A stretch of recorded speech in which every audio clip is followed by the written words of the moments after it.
Hello, everyone. Rob. Hello, Adrian. Hello, Mark. Hello, Janet. Hi, hello, Rob. Gabriel. How's it, everyone? How are you? Baruch Hashem. You Good, are good, well. good. Baruch Hashem. Baruch Hashem. Baruch Guys, Hashem.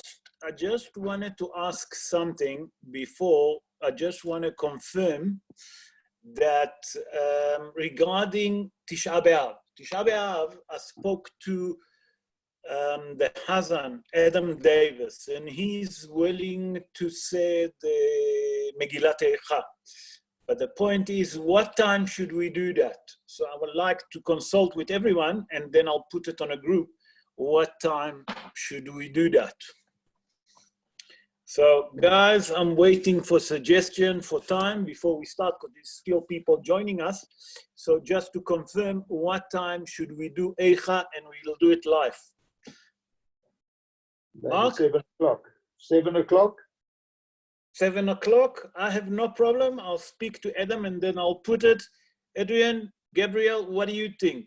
Please give me a comment. If 7 o'clock is okay, so you can read, you can hear Megillat Eicha. If you're happy with that. Selwyn, also you can join us. Is 7 o'clock good for you to listen to Megillat Eicha live? Yes, it's good, Rabbi. Okay, thank you, Selwyn. I'm gonna see. I see that no other commentaries. Okay, let's wait for a few more people to join us, and then we'll ask again, and then we'll see what's cooking on. Okay, I see that so far no one joining us. Don't know what's happened today. Maybe they'll join. Adrian? Adrian, no. What's happening? I don't know. Bloop, bloop. Okay, guys, I think I'm going to start the show. We can't wait because we say 8 o'clock. 8 o'clock is 8 o'clock. We're already 2 minutes after. So I can hear you now. Yes. Is 7 o'clock good for you? What time did you say? It's 7 o'clock in the morning. No, at night, on Wednesday night. On Wednesday night, to read Eicha at 7 o'clock live. It's fine. Is it okay by you? Good. 100. Okay, good. I'm happy to hear that. Who else? Shoshana, is 7 o'clock at night to listen to Megillat Eicha good for you? Hello, Louis. Louis, 7 o'clock to listen to Megillat Eicha on Wednesday night. Wednesday night. Good for you. Yeah. Wednesday night, 7 o'clock. Is it good? It's good for me. Okay, good for me good. Too. Okay, good. Norman, how's it? Nomi, Megillat Eicha, 7 o'clock. You the last one. Okay. On Wednesday night. Is it good for you? Yes, it's very good time. Okay. I'm gonna confirm with Hazan Adam Davis, and we're going to do it at 7 o'clock, if you don't mind, guys. Okay, I'm muting everyone except Mark, that he's gonna unmute himself and he's gonna read for us. Rabotai, we're starting today, not today, we're gonna start on Shabbos, Sefer Devarim, the 5th book of Moses. Can you believe how quickly the year gone by? We're in the last book, the last Chumash. And בעזרת השם נעשה ונצליח בשם עלינו ברחמיו וירוויח. השיעור יהיה לרפואת לירון בן שרית, מנשה נג'י בן פרחה, ליאורה בת מרים, ועילוי נשמת מרדכי בן רחמה. מרדכי בן רחמה, that's our friend מוטי, אסתר קדר בת קרציה, ואסתר בת משה הלוי. Okay, so רבותיי, ספר דברים. I'm going to start with chapter 1, verse 1. אלה הדברים אשר דיבר משה אל כל בני ישראל, בעבר הירדן, במדבר, בערבה, מול סוף, בין פרן ובין תופל ולבן וחצרות ודי זהב. מרק, בכבוד. These are the words that Moshe spoke to all Israel on the other side of the Jordan, concerning the wilderness, concerning the Arabah, opposite the Sea of Reeds, between Paran and Tofel, and Laban and Chatzerot and Di Zahab. Okay, here the Torah tell us, we know that the book of Devarim, one of the names that it's called the book of rebuke. In this book, Moshe Rabbeinu rebuked Bnei Israel, and he tried to prepare them to enter Eretz Israel, but he also rebuked them to try to explain to them that they should not sin. And Be'ezrat Hashem, let's try to understand what's happening at the beginning of the book. So, Ele HaDevarim Asher Diber Moshe El Bnei Israel. Rashi HaKadosh explained that Ele HaDvarim, he said like this, Lefi Shehem Tohachot. What it means, Lefi Shehem Tohachot? That means they are rebuked him. And here Moshe Rabbeinu mentioned to them all the places that make HaKadosh Baruch Hu angry and cross. Therefore, he didn't say it directly, say Rashi. What does it mean? He just mentioned to them the places and they will understand what they done wrong. And we have to understand what exactly Rashi tried to tell us. We have to understand. So if we look at the pshat of the Devarim, okay, Moshe Rabbeinu actually hinting Bnei Israel where they sent to HaKadosh Baruch Hu and they make him cross. But he didn't tell them exactly what they done wrong. Only he mentioned the places, and it's up to them to understand. And Rashi HaKadosh said that, you know why I didn't mention that to them, what they done wrong?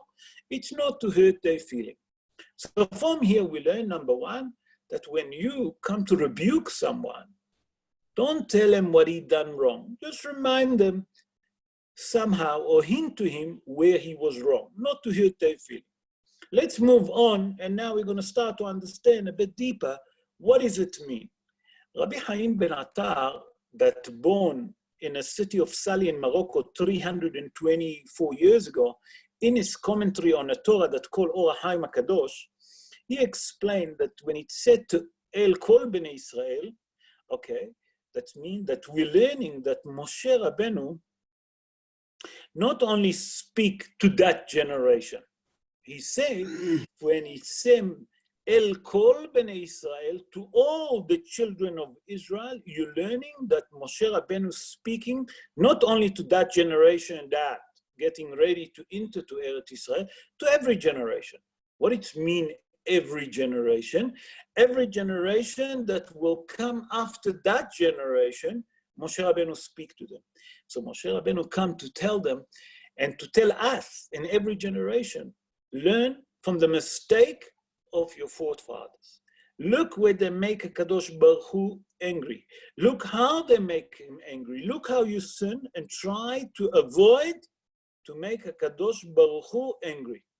That means that Moshe Rabbeinu come here to warn us, the same like he warned that generation that enter Eretz Israel. And how do we learn that?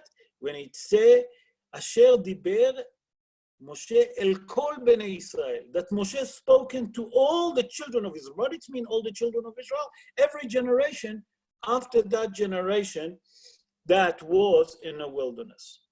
I saw another commentary of Rabbeinu Ephraim. Rabbeinu Ephraim, he lived in the 12th century, okay? His descendants is from Spain. He lived during the time of Tkufat HaRishonim. The Rishonim is the first. That means that's the Rambam, the Ramban, the Rashba, and etc. Those consider the Rishonim. And he explained like this. He said, if you take the word Ele, and you do the Gematria. Gematria, it's Aleph, Lamed, Hey. Aleph, it's 1. Lamed is 30.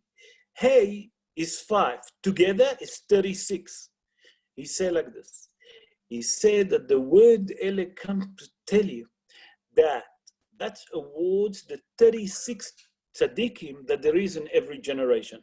That's, by the way, the Gemara in Masechet Sukkah in page 45, folio 2, the Gemara in Masechet Sukkah 45, folio 2, explain to us that in every generation there is 35 tzaddikim. He come to say, Rabbeinu Ephraim, that in a merit of those 36 tzaddikim, okay, you have to understand that in every generation that you have them, that they are the leaders, and a merit of them, this world exists. That means that they keep this world going. That means that we learning from their way, and that's how the world could continue. So it's come to tell you, Elu Advarim, that it's come to tell you that in a merit of every 36 tzaddikim that there is in every generation, that's how we can keep that world going. That means they merit keeping us. I saw another commentary of the Gaon Hida. The Gaon Hida was a student of Rabbi Haim Ben Attar that we mentioned earlier. The Gaon Hida is Rabbi Haim Yosef David Azulai. He born in Jerusalem 296 years ago. And he actually bring what the Rabbi Shimon Bar Yochai say in the Zohar. Rabbi Shimon Bar Yochai say in the Zohar, in Tikonei Zohar, in Daf Kuf Yud Dalet, that's mean 114, folio 1, he say like this, Ishpashtut Moshe bechol dor vador. That means that we see that Moshe actually gets spreaded, the soul of Moshe gets spreaded in every generation. And what does it mean? That means that in every generation, the Talmidei Chachamim that there is in that generation, okay, they're getting that special energy, the spiritual energy that there is, okay, and with that they can lead that generation. What does it mean? When it says, Ele advarim asher diber Moshe el bnei Israel, those are the words that Moshe spoke to bnei Israel. That means that where do the Talmidei Chachamim get the energy to lead the Jewish people and how to direct them in the right way? Say, the Gaon Hida, and he bring the Rabbi Shimon Bar Yochai from Tikonei Zohar in page 114, folio 1, that he said that that's from the spreading, the energy that there is in the soul of Moshe penetrating to the tzaddikim, and that energy helped them to lead the Jewish people for the future. So from here we learn something very important, that the energy that the tzaddikim have in every generation, they get it from who? From Moshe Rabbeinu. That means that the soul of Moshe Rabbeinu, it's still, until today, we benefit from it, from the spirituality of Moshe Rabbeinu. By the way, Hazal said in the Gemara Masechet Shabbat, in Kuf Aleph, Amud Aleph, that means 101, folio 1, in Masechet Sukkah, Lametet Amud Bet, that means 39, verse 9, and Masechet Beitza, Lamethet Amud Bet, that means 38, verse 2.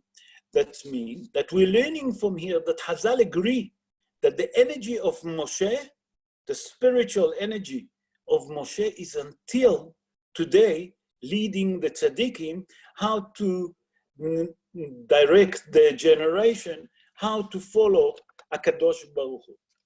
Let's continue else what we say in a pasuk. In a verse it's mentioned Bamidbar Ba'arava, in the wilderness and Ba'arava. What it means Bamidbar and Ba'arava, we have to understand. So I saw a commentary of Rabbi Mordechai Kohen. Rabbi Mordechai Kohen lived in the 16th century, and he was the student of Maran Rabbi Yosef Karo. Rabbi Yosef Karo, he wrote the Shulchan Aruch. He lived in the 16th century in Tzfat. And Rabbi Mordechai Kohen was his student. And he wrote the book Siftei Kohen. Siftei Kohen is a book, a commentary on a Torah. And he explained like this. And he said, first of all, you have to understand, when a person comes to rebuke others, he have to speak to everyone according to the language that he understands. What it means, the language? The level that he will understand you. There is certain people that you speak to them harshly, They will accept that. These people that you speak to them softly, they will understand. What does it mean? Say, Rabbi Mordechai Kohen, he said, from these two words, you can learn something extraordinary. He said the word Bamidbar means something that you have to understand, that it's a wilderness in Pshat Devarim. But he said, if you take the word Bamidbar, it's initial of Dibur Mar. What it means, Dibur Mar? Better word, that he spoke to them very harshly. That it's come to say that Moshe Rabbeinu spoke harshly to who? To Erev Rav. That's the multination. That Moshe, when he come to rebuke the multination, he spoke to him very harshly. Say the Rabbi Mordechai Kohen in his book Siftei Kohen. But when it say Ba'arava, if you take the word Ba'arava and you try to understand it in Hebrew, say Bedvarim Arevim. What it means, Dvarim Arevim? With soft, with patient, nicely. That means that when Moshe spoke to the children of Israel, not to the multination, to the children of Israel, he spoke to them softly, and he spoke to them in a way that they can accept, that the ears and the heart can absorb it.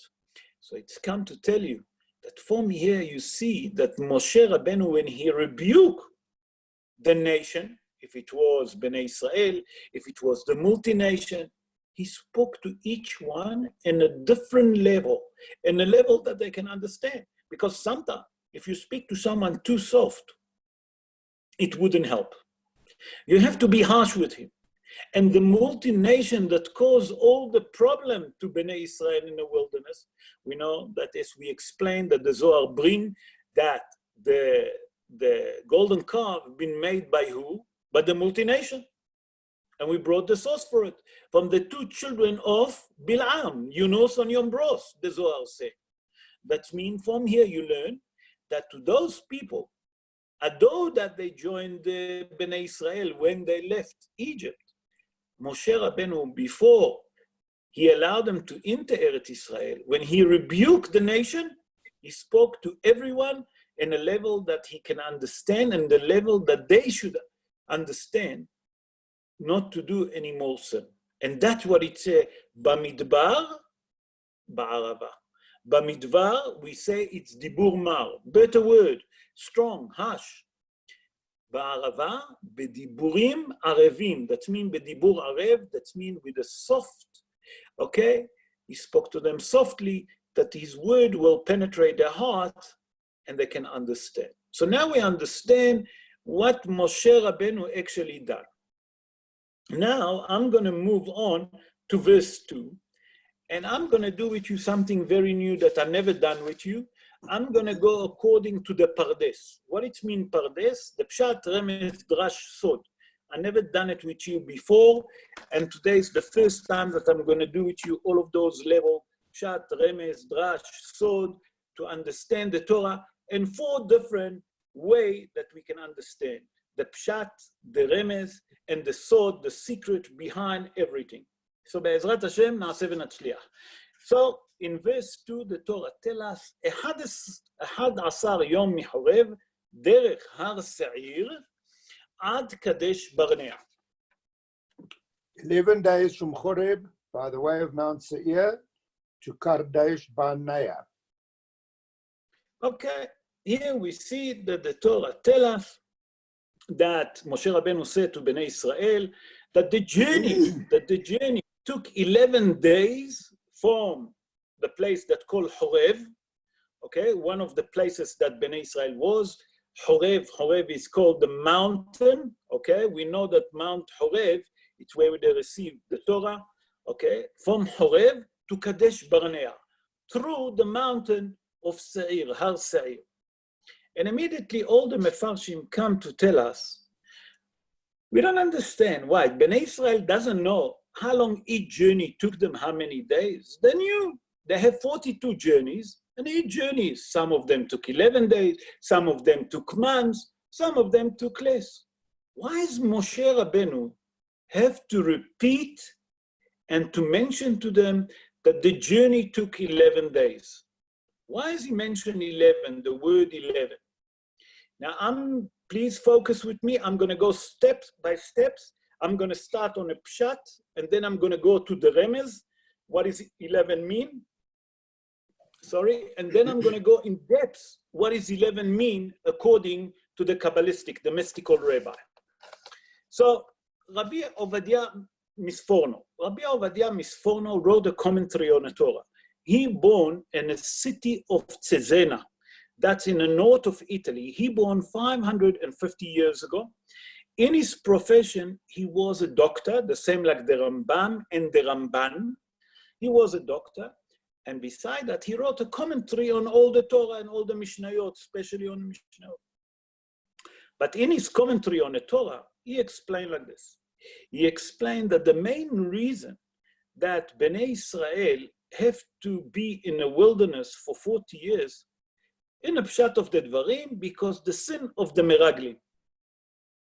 Because when the Meraglim came, the Meraglim will speak about it, please God, on Sunday I'm going to do shiur on Tisha B'Av to explain. So the Meraglim, when they came to Eretz Israel and they spoke Lashon Hara on the land, Bnei Israel cry. And when they cry, HaKadosh Baruch Hu said to them, I don't understand, why are you crying? I've given you a land of milk and honey. And because you listen to the spy speaking Lashon Hara, you crying, I'll give you a reason to cry. What's happened here? Said the Rabbi Ovadia Misforno saying that you don't understand what's happening here. You have to understand. Moshe Rabbeinu actually hinting to Bnei Israel, when you all was at Tzaddikim, a journey that's supposed to take you 11 days, you done it in 3 days. You done the journey from Horeb to Kadesh Barnea, instead of walking 11 days, you done it in 3 days. But because you listen to the spies, now you become what? Hotim, that means sinners. Because of that, you spend 40 years in a wilderness. Say Rabbi Ovadia Misforno, from here you learn a very important message. When people listen to HaKadosh Baruch Hu help him. That means you have si'ata dishmaya. What it means, si'ata dishmaya? The help of the Almighty. Many people go to shul, davening quick and run to work. No, the opposite it should be. You should sit at home, or okay, now we're at home, but when you're in shul, you should take your time and daven. Because the work, HaKadosh Baruch Hu will make your work easier if you spend more time when you're a tzaddik. But when you don't want HaKadosh Baruch Hu to help you, the help of HaKadosh Baruch Hu, things will be more difficult. And he said, where do you learn that? Learn that from Bnei Israel. When there was a tzaddikim, what's supposed to take them 11 days, a journey, took them only 3 days. But when they become hotim, when they sin, what happened? A journey that's supposed to take them 11 days, took them what? 40 years in the wilderness. Hazal say that the journey from Horeb to Eretz Israel,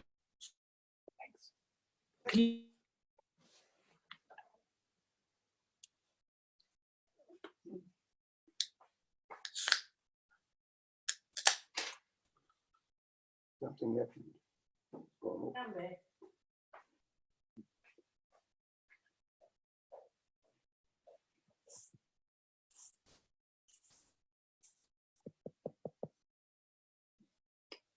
Rob, you're not coming out.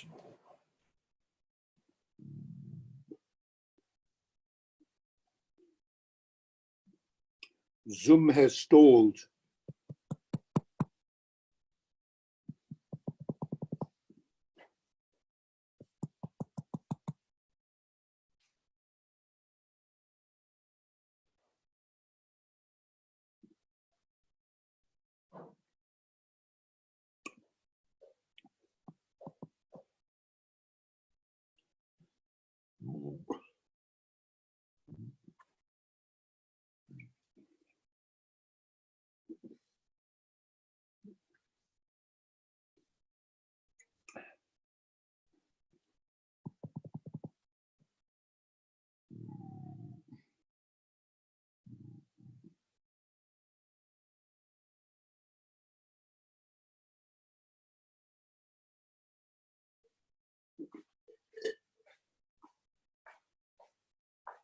there's still stores.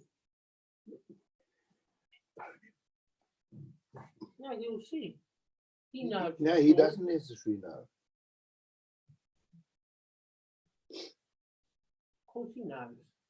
No, not necessarily. Because my picture's still here.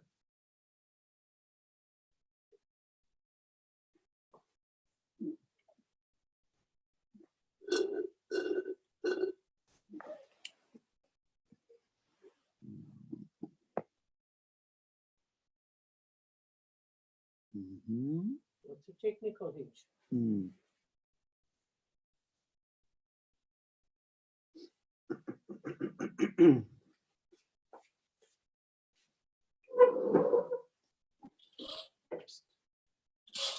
me your phone. I'll phone his house and see. Maybe he doesn't know. Maybe his lights have gone off.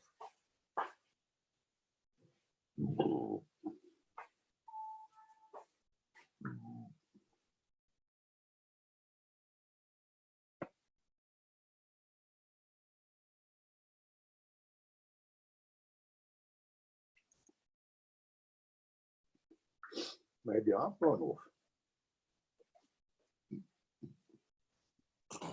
Guys, what's happening? It's gone off. The Rob has lost the connection. I'm trying to phone him.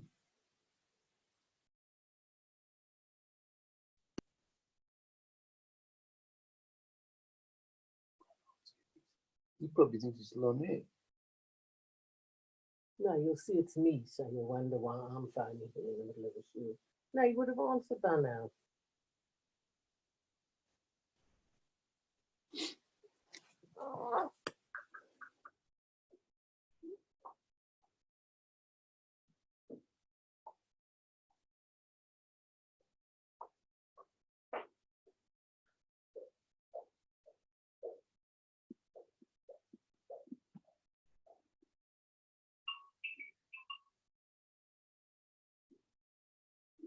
Just check what your phone says. Maybe that's a message.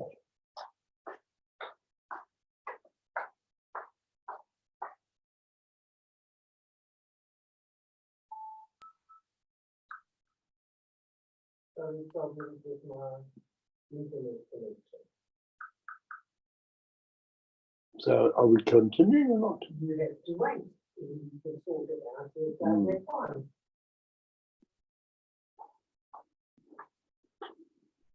I'll wait a few minutes with you.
Oh, we're going through Europe, you see, that's the story.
Oh.